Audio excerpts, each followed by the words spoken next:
বাইরে ভাই এই ভিডিওটা দেখে আমি তো পুরোটাই অবাক। হঠাৎ করে ঘুমাইতে গেলাম, ভিডিওটা প্লে করলাম, দেখে আমি তো ফিদা হয়ে গেলাম।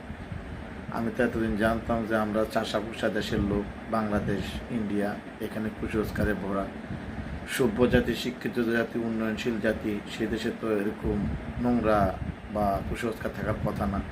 হালারাতে আমাদের থেকে বড় অশিক্ষিত, মূর্খ, কুসংস্কারে ভরা।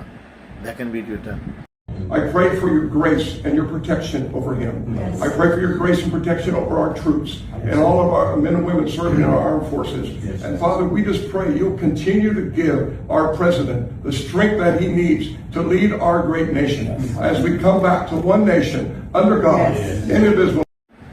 ছাগলের হোগায় হাত দিয়ে যদি শপথ করে যদি পৃথিবী চালান যাইতো, সবাই ছাগলের পিছিয়ে দৌড়াইতো। এই ছাগলটারে শপথ করতেছে দুইরা, যে ছাগলটার শপথ করতেছে দুইরা যে এরা সবাই দেশপ্রেমিক। শালার ভাবতাম যে এত বছর আমাদের দেশেই তেলবাজ ছিল, এখন দেই পৃথিবীর প্রত্যেকটা দেশেই তেলবাজ আছে। যাক, আমাদের দেশে মানুষের তেলবাজি করে আর কোনো সমস্যা নেই, দে বাবা তেল মার, তেলের উপরে তেল মার।